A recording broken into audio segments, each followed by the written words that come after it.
We're going to talk about how do we select a solvent in using acid-base properties. So a solvent for a reaction that we want to perform, we want to do. So in general, we want to use solvents besides having the appropriate characteristics of solubility with the substances that we're using. We want a solvent that will not react with the compounds that we're using. Otherwise, they will become useless.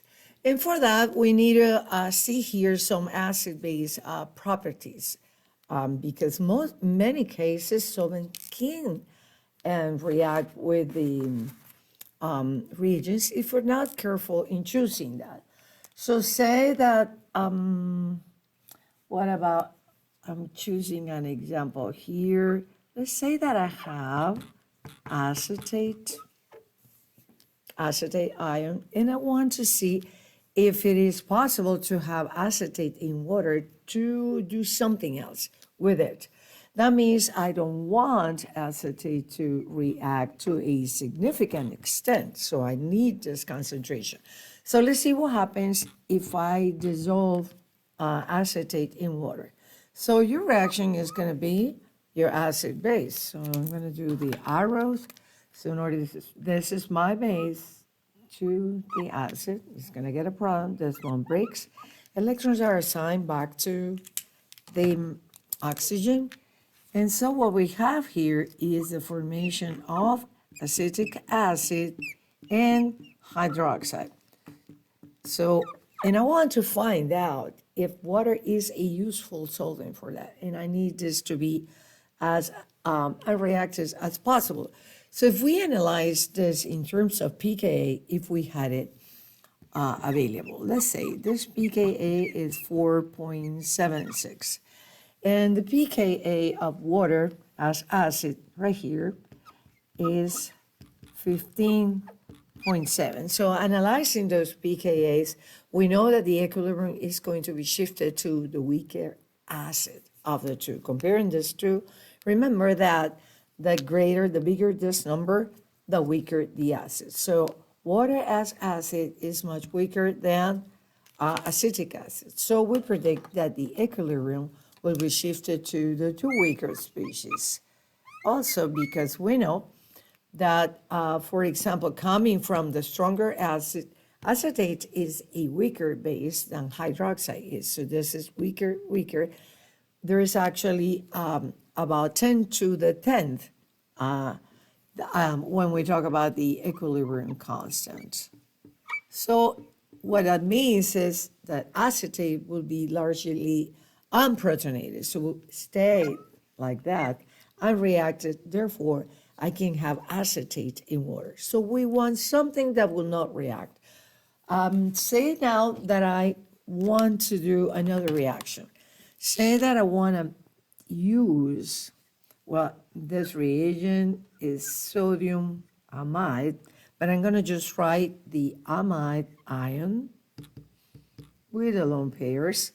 And I want to find out if I can use amide with water. I want to see if this is also a good solvent or if it's not. So I'm drawing the same reaction here.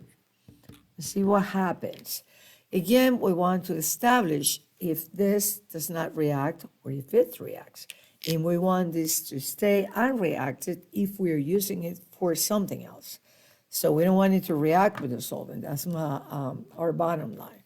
So what's going to happen here is then, again, base will attack here, will get the product.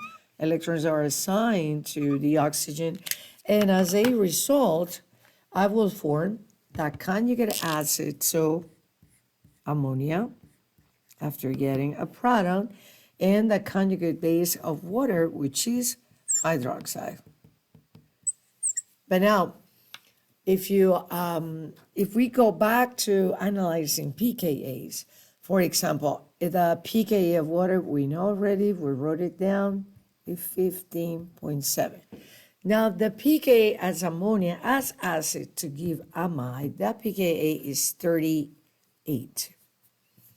So, and as we see here by the numbers, we know that the larger the pK, the weaker the acid. So this equilibrium will be shifted to the weaker acid and also weaker base, because we know that here, water is the stronger acid when we compare the two. So the stronger acid will be the weakest base. So this side has weaker, so weaker acid of the two, comparing this two, weaker acid, weaker base. Therefore, the equilibrium is shifted to that side.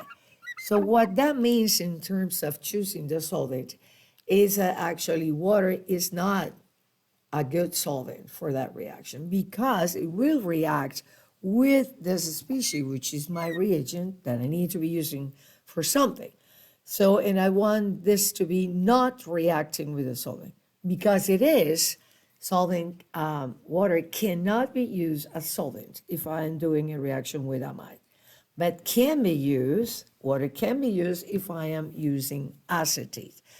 And as a consequence, for example, we will need to find another solvent to use amide, and one solvent that is adequate for that is actually ammonia. And so this is one example of how can we determine what solvent, if a solvent can be used or not for a given reagent basis. We're going to do one more example in another video.